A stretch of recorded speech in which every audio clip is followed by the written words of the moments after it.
Hello friends, তো চলো আজকে রান্নাটা তোমাদের সঙ্গে শেয়ার করি। তো দেখো, ওইদিকে কলমির শাক ভাজা করছি, এইদিকে ভাতটা বসিয়ে দিয়েছি। আর বাইরে পড়ছে বৃষ্টি। তো গতকাল রাত্রি থেকেই কিন্তু বৃষ্টি পড়ছে, ভালোই বৃষ্টি হয়েছে। সকালবেলাতে ভালোই বৃষ্টি হয়েছে, এখন একটু বৃষ্টিটা কমেছে। 5 ফোড়ন আর কাঁচা শুকনো লঙ্কা দিয়েছি আজকে, আর রসুন থেতো করে দিয়েছি, দিয়ে কলমির শাকটা ভাজা করে নিয়েছি। শাকটা হয়ে গেছে। আর এইদিকে দেখো, বাঁধাকপি আলুটা খানিকটা সেদ্ধ করে জল ফেলে দিয়েছি। এখনকার বাঁধাকপিগুলো সেদ্ধ হতে চায় না, আর একটা গ্যাসও থাকে, তাই আমি সেদ্ধ করে জলটা ফেলে দিয়েছি। আর এখানে দেখো, গাজর বিনস কেটে রেখেছি, পেঁয়াজ কেটে রেখেছি, টমেটো কেটে রেখেছি। ওই বাঁধাকপির তরকারি করব ওই একসঙ্গে। এইদিকে সাদা তিল নিয়েছি, একটু পেঁয়াজ দিয়ে পোস্ত ভাজা করব।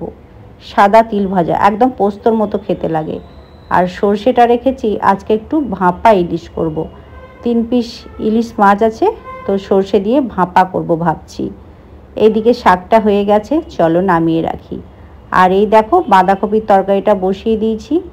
বিনস, গাজর, টমেটো, পেঁয়াজ, রসুন, আদা সমস্ত কিছু দিয়ে, মশলা দিয়ে ভালো করে কষিয়ে নিলাম। তারপরে এই সেদ্ধ করে রাখা আলু আর বাঁধাকপিটা দিয়ে দিলাম। এরকমভাবে বাঁধাকপির তরকারিটা খেতে কিন্তু ভালোই হয়েছিল।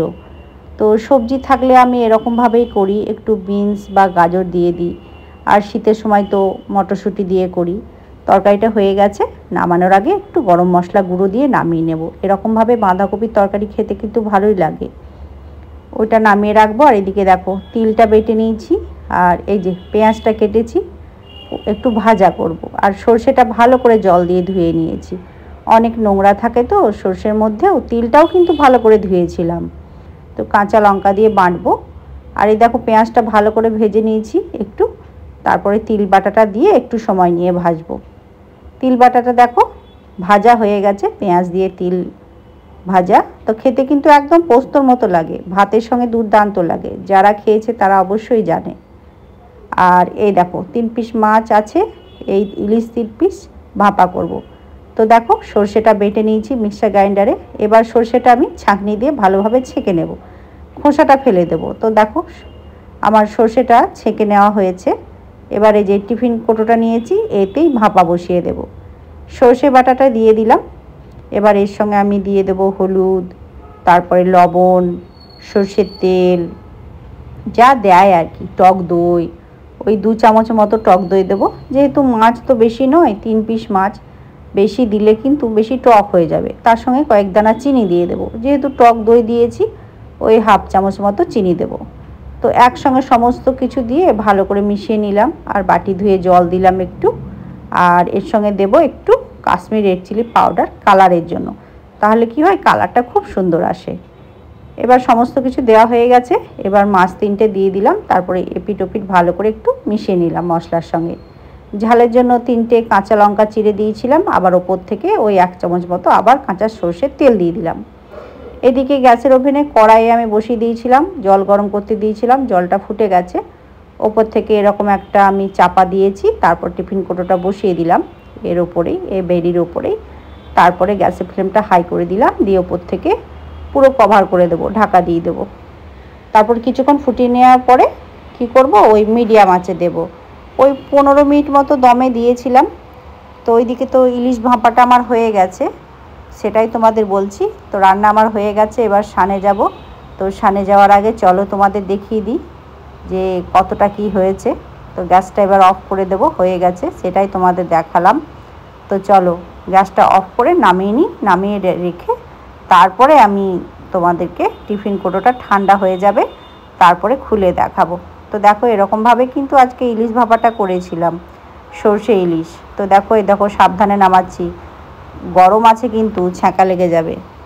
তো নামিয়ে নিয়েছি, ঠান্ডা হয়ে যাক, দিয়ে খুলে নেব। তার মধ্যেই দেখো, হাজব্যান্ড আবার বাজার গেছিলো, তো ওল নিয়ে এসছে, কাঁচা লঙ্কা ছিল না, নিয়ে এসছে। আর এই যে মোসাম্বির লেবু নিয়ে এসছে, দেখো কত, সেগুলো সব ধুয়ে রাখবো। আর এই দেখো, রান্না কমপ্লিট করে ফেলেছি, আমার স্নান করা হয়ে গেছে।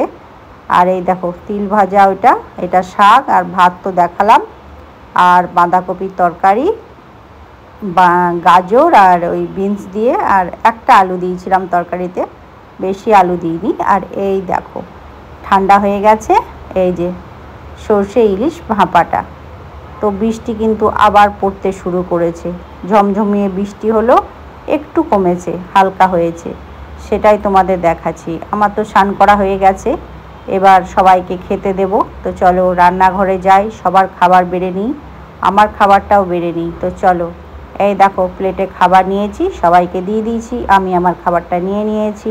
তো চলো এবার খেতে বসে পড়ি, তারপরে খেয়ে তোমাদের বলবো কেমন হয়েছে আজকের ইলিশ ভাপাটা। তো খেয়ে দেখলাম, প্রথমে একটু শাক দিয়ে ভাত খেলাম, তারপরে ইলিশ ভাপা দিয়ে ভাত খাবো। তো দুর্দান্ত হয়েছিল বন্ধুরা ইলিশটা। তো রান্নাটা কিন্তু অসাধারণ হয়েছিল। অন্যান্য দিন আমি অন্যান্যভাবে ইলিশটা করেছি, তো আজকে ভাপা করেছি, খেতে কিন্তু ভালোই লাগলো, সবাই কিন্তু ভালোই বলেছে। আর বেশ ঝাল ঝাল হয়েছিল, খেতে কিন্তু দারুণ হয়েছিল। তো দেখো খাওয়া দাওয়া করে ছাদে চলে এসেছি, কত অন্ধকার করে মেঘ করেছে দেখো, আর হাওয়াও দিচ্ছে, কিন্তু এত সুন্দর লাগছে না। তো সুন্দর মেঘ দেখে আমি না থাকতে পেরে ছাদে চলে এলাম। তো কেমন হয়েছে ভিডিওটা অবশ্যই জানাবে। চলো টাটা।